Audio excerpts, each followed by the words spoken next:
introduce Kathleen Appell. Kathleen has spent over 20 years as a medical consultant specializing in technology specific to dermatologists and plastic surgeons. Since 2004, Kathleen has devoted significant time and effort to issues pertaining to illegal immigration, including acting as media coordinator for Citizens of Pennsylvania for Immigration Reform and Enforcement, which was founded by Marge Adelsberg and Alice Moffat. Please welcome Kathleen Appell.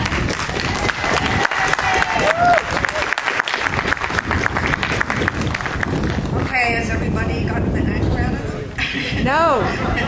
Start playing some spa music. I want to thank Diane for allowing me to participate in the moment of glory. For those of us that are here, I want to thank you very much for all your efforts. And it's wonderful to see so many American flags. And to those in the back, I have to make a point that we welcome you, but we agree with President Roosevelt in that there's room for only one flag in this country. That's right. Let's go back. There's a caveat to that. We welcome you if you're legal. Yesterday, I had the honor of testifying before the Pennsylvania Legislators Policy Committee, which was sponsored by and held in the I'm just going to keep going. And held in the archenemy's den known as the Chamber of Commerce. It's difficult to describe how it feels to sit in silence and listen to a chamber president and heads of various businesses plead and defend their case for yet more illegal alien workers. However, the good news is euphoria came when our state representative, Daryl Metcalf, stood up and tore down one by one all their false claims. And for those of you not familiar with Representative Metcalf, I would suggest you get in touch with Marge Adelsberger, the founder of C for Ice, who has a conference call scheduled with him next week. We consider him the Pennsylvania legislators' rendition of Sheriff Joe Arpaio, without the badge. The Chamber's president publicly made some derogatory remarks about the information that I provided to the legislators, and a local reporter, as usual, misquoted a statement I made during the interview. 3 years ago, I probably would have been offended by either or both of these incidences. Today, I feel satisfaction knowing that I hit on hot-button issues when I started to reveal the truth. There are facts and statistics that they don't want known. Statistics, dire as they may be, are vital when presenting our case to the media, the public, or legislators. They are also required when we educate those who have recently awakened to the fact that a future invasion of Iraq pales in comparison to the current invasion in our country. That's right. To report these statistics to those present today, and I dare say it's all of you, is analogous to preaching to the choir. I think you all know them. You probably know a lot more than I do. But as a refresher, I think it's important that those who may not know all of the facts be aware of some of the following. Drug smugglers and cartels, which according to CNN's terror analyst Peter Bergen, also includes Al-Qaeda, and it's now estimated to be a $300 billion a year industry. We can all use our imagination as to who receives a portion of these profits in return for their silence and failure to act, but I'll leave that up to you. $2.2 billion a year is spent on food assistance programs such as food stamps, WIC, and free lunch programs for illegal aliens. $2.5 billion a year is spent on Medicaid for illegals. $12 billion is spent on primary and secondary education for children here. $17 billion a year is spent for education for American-born children of illegals. $3 million a day is spent to incarcerate illegal aliens. $90 billion a year is spent on illegal aliens for welfare and social services. Or one thing that isn't really known, probably by many, is when we keep hearing 11 to 12 illegal immigrants in this country, you're we're talking figures that go back years. The current estimate is at least 30 million illegals are in this country right now. I doubt that I can further educate any of you with more statistical information, but what I would like to accomplish today, and I think it's important, is that everyone take time, every one of us involved in this movement, take time to reflect on not only the work in front of us, but the results that we've accomplished to date.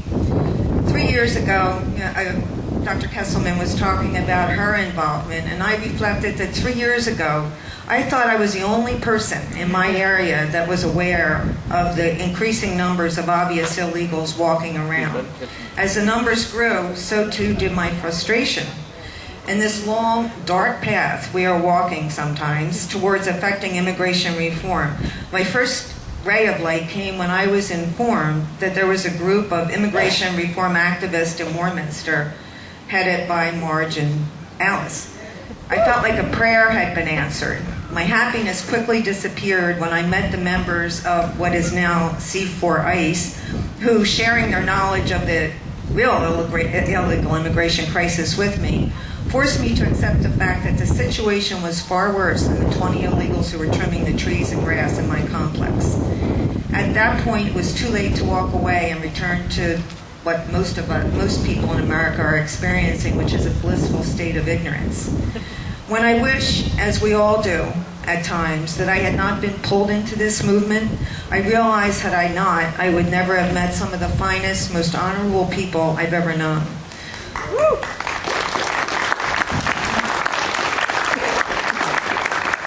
You know, when family and friends, often not as passionate as we are regarding this illegal alien debacle, can't empathize with our frustration, we must recognize how fortunate we are that we have each other, and that includes thousands and thousands spread across the United States, not only those of us who are here. While the subject matter of 99% of our emails contains information on issues surrounding illegal immigration, the remaining 1% presented us with opportunities to send congratulations to other activists regarding a recent accomplishment, prayers and best wishes for ill babies, mates, or fellow members, or, as in Diane's case, support and encouragement to keep fighting for what at times appeared a losing cause. In the future, I have no doubt that we will forget the enemies we now encounter, which I include La Raza, the ACLU, the Chamber of Commerce, many in Congress, and we could go on for an hour. I also have no doubt that we will long remember people such as Marge and Alice for having the foresight and courage to start an immigration reform group, Bruce DeSalle and Peter Gadiel, who keep alive the memory of the victims of 9/11, Carmen, Joe, Marianne, Colonel Rodriguez, and other YDSFM members who truly stepped out of the shadows. They're the ones who stepped out of the shadows and spread light on patriotic legal Hispanics opposing illegal immigration. And then Ruth Miller. Her relentless efforts for the cause, always emphasized with her ever-present bullhorn. And Gail, Paul, Ed, and so many others, very talented, educated, wonderful people who are totally dedicated and are tireless in their efforts. Diane Reeves will forever stay in my mind as the poster child for tenacity.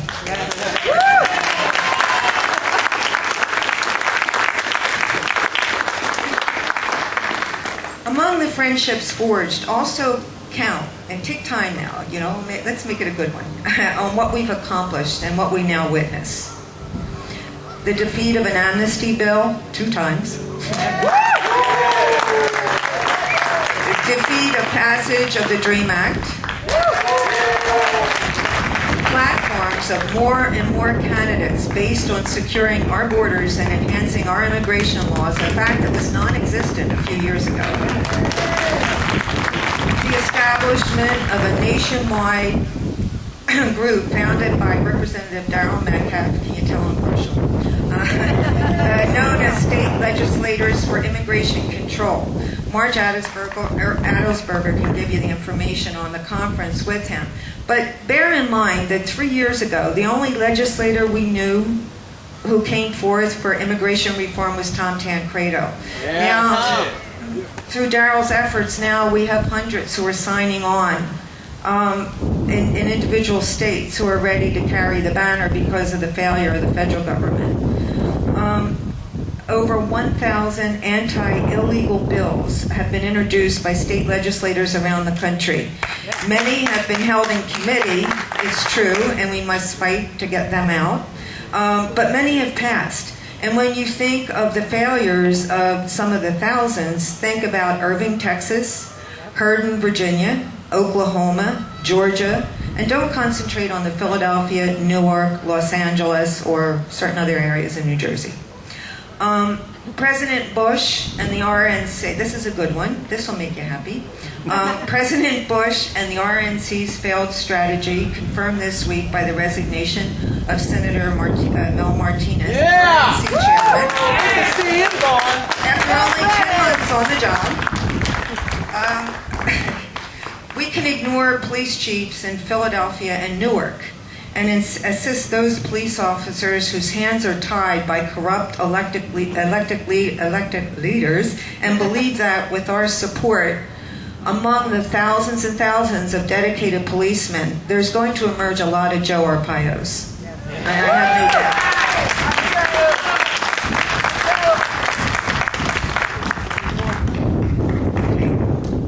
Ready for more?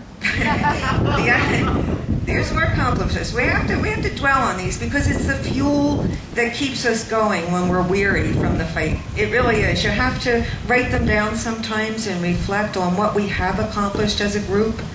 And there's a lot of work in front of us, but we've accomplished a lot, and we have to take time for the credit. Okay, how about the escalating number of raids by ICE? Not enough. There weren't enough, but you know what? 2 years ago we were reading about 3 raids. Now we have about 3 a week. So it's getting there. TV and radio show talk hosts dedicating segments of their programs to the illegal alien reform meeting. Glenn Beck, totally passionate about the area, the subject matter. You get, right or wrong, whether you like him or not, or no matter what your opinion is of him, you've got to give Bill O'Reilly a lot of credit for taking what George Bush and members of Congress have not done, and that is calling Vicente Fox on the line for his corruption and for his involvement in our country. I mean, I think he did an outstanding job, and whether Fox News wanted to do it or not, the fact was the impact we have as activists and their quest for ratings resulted in Vicente Fox coming on Fox News. So that's a big accomplishment. Talk to Lou. Lou Dobbs, yes, Lou Dobbs.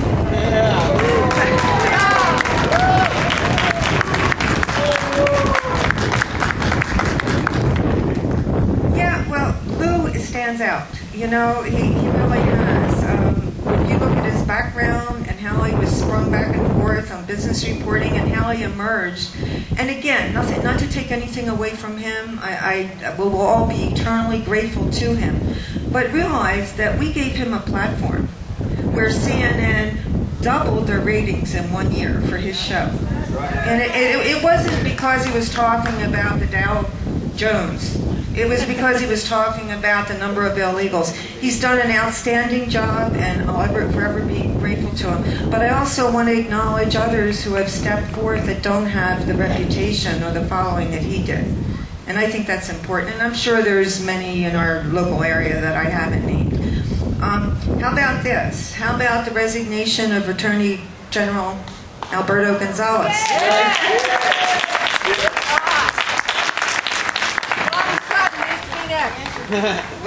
Johnny Sutton. Well, that's next. Johnny Sutton's next.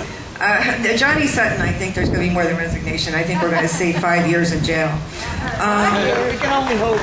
Yeah. 12. Well, you know, that's the other 12 thing. like Ramos. Well, Ramos and Campion, you know, do you think that they would have gotten the notoriety they did were it not for people like us? I doubt that the Texas prosecutors would have told us about 2 border guards who were incarcerated for doing their job. Yeah. You know, it was because of people like us. So again, while you can't give up and you have to constantly fight for these border agents and other policemen, you've got to remember, we did an outstanding job in making people who never heard of border agents, let alone Ramos and Campion, to their cause. So we got to keep fighting, but we got to sit and take a moment to reflect on how much we have to congratulate ourselves. How about, you know, the ILW, which is the Association of Illegal Immigrant Attorneys, a favorite fan of ours. You know, we look at them and we see how these immigration attorneys who are making money off the backs of immigrants, mostly illegal, and are turning against the very people who provided them a home and an education in order for them to make money. We always talk about the immigration lawyers, but we never talk about the Chris Kobachs, the Howard Fosters, and Judicial Watch. Yeah. You know, all attorneys aren't corrupt. There's a few.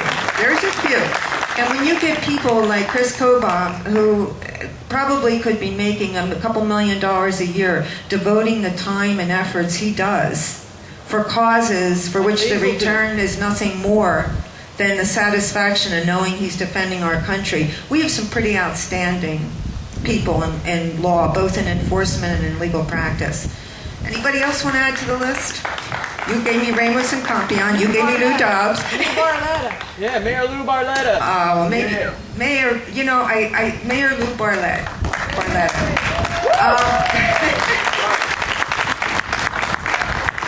You know, I want to. That's what's amazing about that is yesterday in front of the Pennsylvania legislature. You know, they're all told that Ed Rendell was the most popular mayor Philadelphia ever had. Well, I don't know, maybe in the ones who bribed him he is, but not in the people that I know who have upheld the law. And one of the comments I made is about the changing role models that this movement has affected. We used to look at, well, they say we looked at Ed Rendell for his popularity. That's been transferred to a small-town mayor from Hazleton named Lou Barletta. Who would have known about Lou Barletta around the country? Ed Rendell, in all his years as mayor, never received the notoriety that Lou Barletta did. And Lou Barletta did it by his honest actions. So you're right, Lou Barletta should never be forgotten. I know him. I want to meet that man. I do. I give him such credit. I really do. And I give all of you. You know, that's what's so important. We have to support these people. We really do. Because when I look in the eyes of Tom Tancredo when he's at meeting, or I look in the eyes of Darryl Metcalf, you can see a weariness that's common in all of us. And I quite honestly don't know how they don't give up. I really don't. I don't know that I'd have the tenacity because that they do. Because they have conviction and belief. We all do, but you know, you only have the stamina to carry on for so long, but they do. And so if everything aside, if they never accomplish anything, if Tom Tancredo never makes it to the presidency, if he never effects immigration reform or Darryl Metcalf, if nothing else, we have to respect them and admire them for everything. Oh, and all of you here, too. I include all of you here, for everything that you've done. So, in closing, I really do want to thank you all for your dedication and your patriotism.